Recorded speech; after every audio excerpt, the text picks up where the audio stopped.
Kalau dulu sebelum corona itu lumayan Mas, customernya banyak.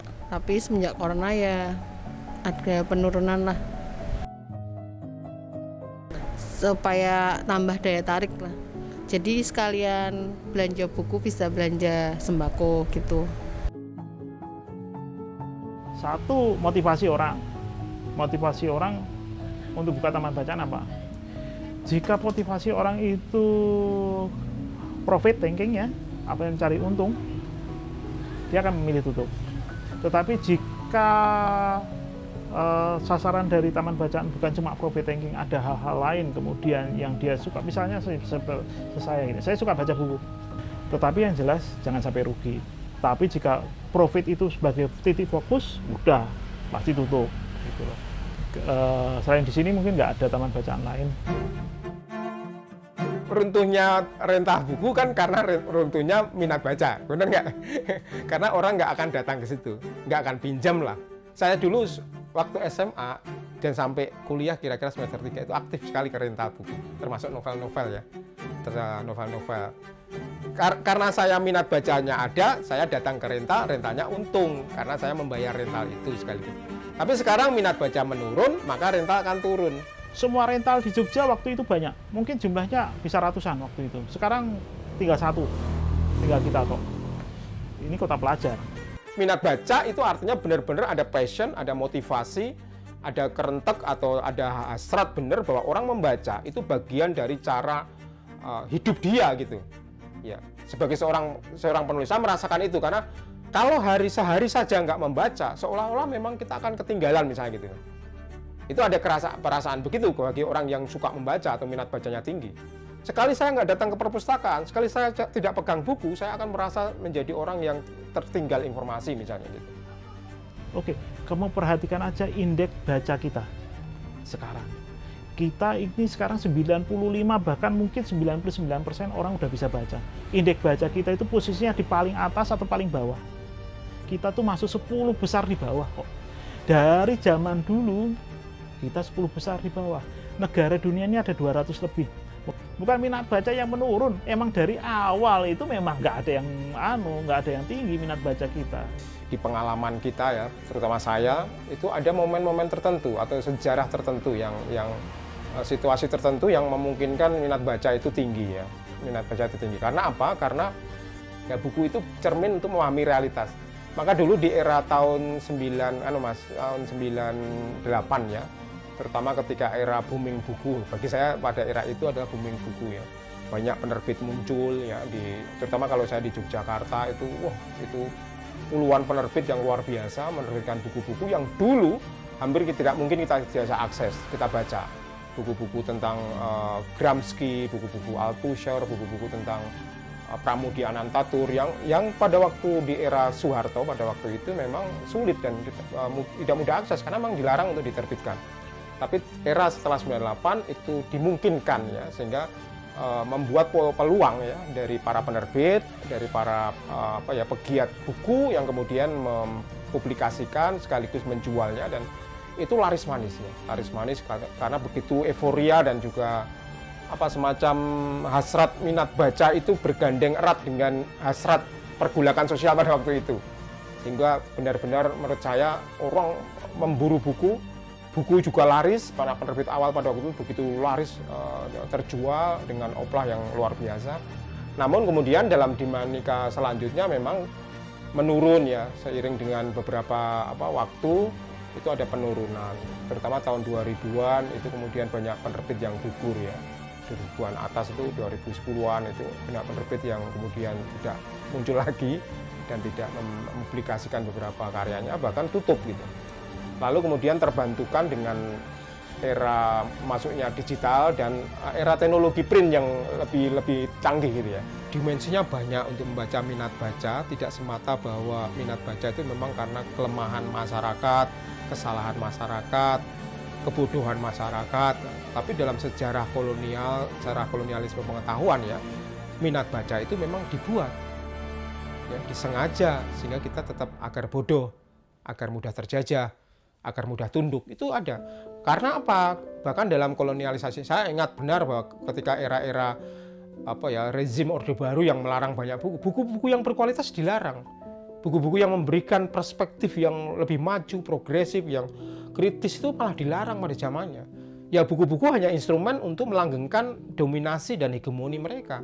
Sehingga kita nggak diberi kesempatan untuk mengakses buku yang lain. Yang ternyata buku itu bisa memberikan pencerahan yang lebih besar bagi kita.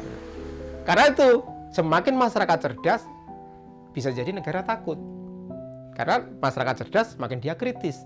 Dengan kritis, maka dia bisa menanyakan atau memprotes kebijakan negara yang salah dan tidak tepat. Gitu. Maka masyarakat jangan cerdas, jangan pintar. Karena dengan pintar justru menakutkan. Dengan begitu, kolonial pada waktu itu tidak membuat masyarakat cerdas. Yang penting membuat masyarakat patuh. Itu saja sebenarnya yang dulu dilakukan, sehingga minat bacanya ya rendah. Saya masih percaya bahwa ada kolonialisasi pengetahuan, ada usaha-usaha dengan sengaja membuat masyarakat agar tidak kritis, tidak cerdas dengan berbagai rupa. Mungkin tidak sekasar kolonial ya, tidak sekasar Orde Baru, tapi juga masih dilakukan. Internet dan baca sebetulnya sebuah bidang yang berbeda. Saya nggak percaya internet bisa membunuh buku. Ada salah satu buku namanya Shallower ya, bukunya itu Nicholas Carr ya, penulis luar biasa yang mempengaruhi saya. Itu membaca dalam konteks digital atau internet itu justru mendangkalkan akal pikiran. Pendangkalan akal pikiran ketika dia membaca dalam sistem internet. Karena sistem internet berbeda dengan sistem buku ya, buku kertas maksudnya. Sistem internet itu kan kita ketika membaca, kita lelah sedikit kan masih ada peluang kamar lainnya, fitur lain yang kita bisa lihat. Sehingga pikiran kita dipaksa untuk berpindah-pindah dalam kotak itu cepat sekali itu loh. Apakah otak kita didesain semacam itu? Ayo. Didesain dengan perpindahan kecepatan itu. Sementara keadaban kita belum siap untuk semacam itu. Produk buku itu sama, tetap perbukunya ada, pembacanya ada. Tapi kita mempercayai bahwa internet mengalahkan buku. Semua orang akan memilih kepada pemenang, itu wajar. Keyakinan itu membuat orang secara tidak langsung meninggalkan buku kemudian, ya. Tetapi apakah sesungguhnya yang terjadi benar nggak? Itu.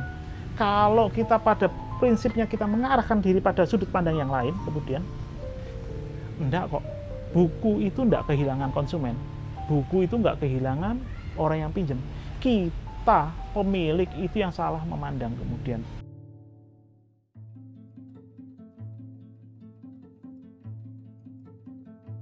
Ya, itu artinya ada aspek kepercayaan, ada aspek keuntungan tentu juga. Keuntungan itu artinya berimbas pada daya tahan si pemilik rental tentu ya. Karena itu kan bayar kan, nggak gratis kan. Jadi kalau nggak gratis tentu ada bayar dan itu ada istilahnya timbal baliknya ya. Berarti ada keuntungan yang benar. Yang kedua ada kepercayaan. Berarti buku-buku di situ pasti berkualitas. Pasti yang ingin dirujuk gitu loh. Dirujuk baik buku-buku tentang sastra, novel ataupun dirujuk gitu. Dan dia tentu juga tidak hanya dia rentalnya dia pasti membangun satu bentuk kreasi tertentu dalam 92 sampai sekarang. Nggak mungkin 92 kemudian tokonya cuma kayak gitu aja kemudian dia bertahan, nggak mungkin. Pasti akan dikreasikan gitu loh, dengan cara entah itu penambahan jumlah buku atau jenis buku yang dibentuk atau apapun, pasti ada variabel-variabel yang berubah. Kalau kita emang sempat mengalami penurunan kemarin beberapa waktu itu karena kita percaya pada perkataan orang yang mengatakan bahwa era internet itu akan menghapus semua komik. Kemudian waktu itu kita percaya, makanya kita save-kan untuk buka kantor pos, kita buka gini kemudian dengan mengurangi pembelian komik kemudian. Tapi setelah saya pikir ulang lagi kemudian itu sempat 3 tahun 4 tahun lah kita meyakini itu kemudian. Tapi setelah saya pikir lagi, saya renungkan lagi, enggak kok sebetulnya. Konsumen itu kita yang membuat konsumen pergi dari tempat kita, bukan karena konsumen itu enggak ada, tapi karena kita mempercayai omongan orang lah. Apakah ada momen-momen di mana naik turunnya? Pasti ada kalau sejenis. Tapi bahwa bertahan dia masih eksis ada ya, iya tentu ya. Karena kalau ada berarti ya ada timbal balik. Masih ada yang membutuhkan buku, masih ada yang bisa membayar buku untuk rental dan masih menguntungkan dia. Sekaligus bahwa orang datang itu karena dia percaya di situ ada buku yang bisa saya cari. Itu loh, buku yang bisa memenuhi kebutuhan saya. Nah itu kelebihan dari toko buku dia atau sorry rental buku dia.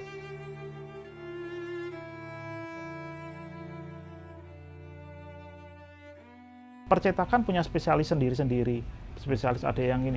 Nah, yang saya bilang yang goncang sesungguhnya bukan yang di sini, tetapi yang di buku pendidikan itu yang goncang. Kenapa? Karena ada perubahan era, kemudian perubahan era.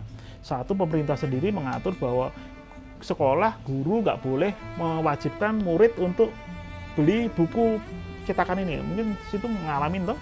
Kemudian pemerintah menerbitkan buku gratis, kemudian kasih ke anak-anak, kemudian makanya itu nggak berpengaruh sama percetakan yang tadi besar sama percetakan yang kecil, nggak berpengaruh. Tapi percetakan yang memfokuskan diri pada pendidikan pasti kena.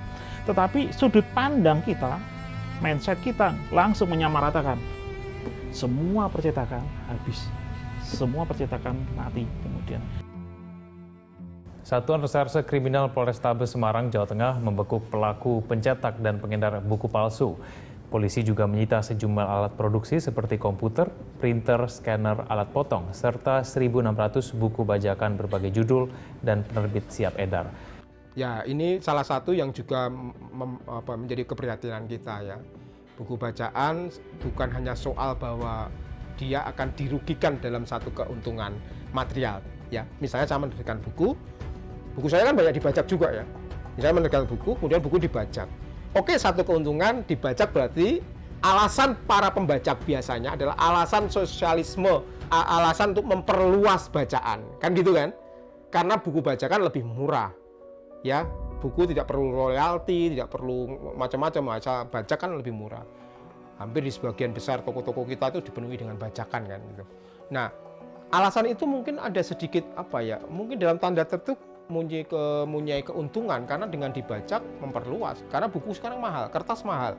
Sehingga buku sekarang hampir 100.000 satu buku. Dengan dibajak kita bisa membeli 30.000, 40.000. Berarti kan kesempatan membacanya itu lebih besar gitu. Tapi satu sisi yang harus kita perhatikan adalah penghargaan atas buku itu sendiri. Ya. Dengan tidak dihargai kemudian orang malas untuk mencetak buku. Orang malas menulis buku. Karena ketika menulis buku sudah payah, risetnya bertahun-tahun, jadi buku dibajak. Nggak usah lah. Kalau sudah malas membaca buku, maka memperlambat atau mengurangi produktivitas buku. Dengan mengurangi produktivitas buku yang berkualitas, maka yang terjadi buku itu direbut oleh buku-buku yang nggak berkualitas, yang asal terbit gitu.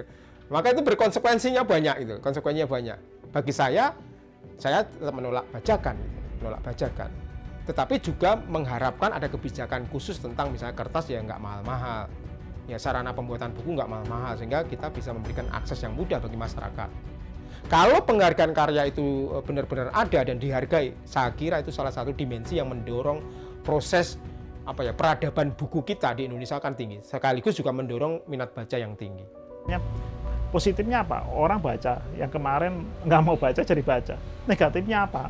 Yang nyetakin buku aslinya apes lah gitu loh, kayak gitu. Tetapi kalau itu udah ada penerbitnya masih hidup, pengarangnya masih hidup, hidupnya dari buku kayak gitu, terus kita dengan tenangnya membaca buku kayak gitu, oke lah, itu moral kita bertanya. Tapi saya sih nggak mau beli bajakan, dengan hitungan saya kualitasnya jelek, kualitas kertasnya jelek, tintanya jelek, terus blur. Kemarin dengan teman-teman salah satunya membangun solidaritas anti pembajakan misalnya. Artinya misalnya ada buku dibajak dan dijual oleh toko lapak tertentu. Kita akan laporkan, kita akan bilang bahwa toko buku ini jangan dibeli karena nanti suka membajak. Itu sudah kita lakukan. Jadi, tapi perlawanan itu nggak cukup kan? Itu karena perlawanan kecil-kecilan ya. Karena pembajakan itu raksasa mas. Yang menjadi mesin-mesin pembajak itu bukan penerbit kecil, bahkan operatornya itu luar biasa, yang kaya raya, yang misalnya industri pembajakan itu mengerikan di Indonesia. Nah, itu jadi kalau perlawanannya nggak melalui solidaritas besar, terutama itu. Yang kedua adalah kebijakan pemerintah terhadap anti pembajakan, ya, terhadap sanksi yang tegas terhadap hukum pembajakan, maka itu tetap pembajakan akan terjadi. Tapi kalau saya pribadi ditanya gimana Mas Guntur untuk bisa mendorong itu, ya harus ada komitmen jelas terutama terhadap misalnya ya kontrak saya hanya buku itu 500 atau 300 misalnya. Kontraknya harus dikontrol, royalti kita dikontrol berapa jumlah. Sudah 500 habis kok masih ada buku yang beredar, berarti kan buku yang beredar itu hampir semua bajakan, ya.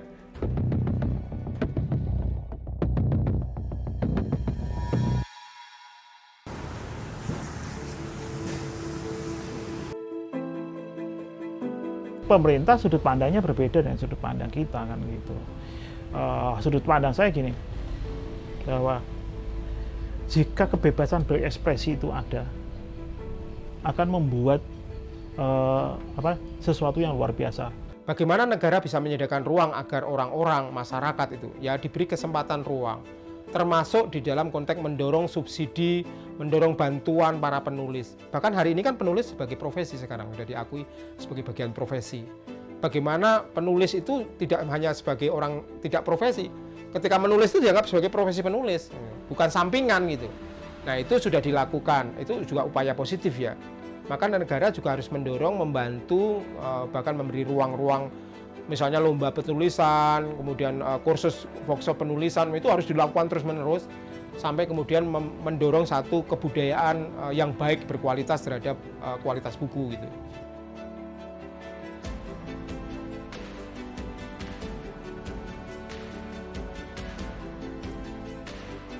Bagus lah, apalagi katakan buku Airlangga tuh, dia nggak cuma mengatakan saya suka baca buku, tapi dia sebutkan lagi Airlangga, kemudian artinya lebih memfokuskan diri pada Airlangga. Airlangga salah satu institusi yang bergerak dalam konteks melibatkan diri dengan perbukuan ya. Artinya ada lembaga yang memang berorientasi pada buku, itu sudah kita puji ya. Jadi banyak sekarang lembaga gugur ya, toko buku gugur, penerbit buku juga gugur gitu. Ada yang masih bertahan, kita harus support memang ya. Apa yang dilakukan misalnya Airlangga itu bagian juga penting untuk membaca minat baca. Ya dorongannya mungkin aspeknya luas, bahwa minat baca itu tidak hanya pada buku-buku Airlangga, tapi buku yang lain. Tapi kalaupun Airlangga mau mengatakan kampanye itu membaca minat baca, itu nggak apa-apa. Karena sebenarnya proses sekarang saya merasakan ya di tingkatan juga generasi muda, anak-anak SMA, SMP itu juga mengalami hal yang sama, penurunan minat baca itu. Lebih lagi penurunan mencintai buku gitu ya. Buku sebagai bagian dari ruang hidup dia. Nah, itu saya kira harus didorong terus-menerus siapapun, dan inisiasi dari Airlangga mungkin saya kira positif ya. Memang harus dibarengi dengan juga tadi saya kira bergandeng dengan dengan kolaborasi barangkali ya, bukan hanya kampanye semata, terpaan kampanye saja, tapi mungkin kolaborasi dengan kelompok-kelompok yang lain, kelompok komunitas buku, kelompok penulis buku, atau kelompok perpustakaan daerah atau perpustakaan kampung-kampung itu untuk digerakkan kampanye itu, tahu nggak? Digerakkan bersama-sama sehingga orang merasa punya kepentingan yang sama untuk mendorong mencintai buku. Kalau kualitas Airlangga, yang memang dia Airlangga kan spesifik buku-buku pendidikan yang paling utama itu Mas, pendidikan artinya pelajar juga artinya buku teks ya, buku teks untuk pembelajaran lah dari universitas sampai ke SD. Tapi buku-buku yang referensial itu menurut saya hasil cetaknya bagus kalau Airlangga. Kemudian pengemasan dan yang lainnya menurut saya tertarik ya. Tetapi memang karena bidang saya itu dalam konteks referensi dan ilmu-ilmu sosial humaniora tidak terlalu banyak, terutama filsafat, termasuk politik itu kan Airlangga nggak mencetak banyak. Tapi dalam buku-buku lain, saya memberi buku filsafat ada dari Airlangga, misalnya bukunya Frank Budi Hardiman itu, saya beli. Dan ternyata hasilnya kuat sekali dan memang isinya bagus gitu, dalam kemasannya. Dan jangkauan pemasaran Airlangga kan luar biasa ya, dalam seluruh Indonesia gitu. Dan dia punya kemampuan mesin distribusi yang luar biasa, mesin pemasaran yang luar biasa. Dan menurut saya bagus kalau Airlangga dalam konteks tetapi bahwa tematik topik-topik di Airlangga memang lebih banyak pada topik textbook pendidikan. Ya, buku ajar lah istilahnya. Buku ajar pendidikan yang itu yang paling luas.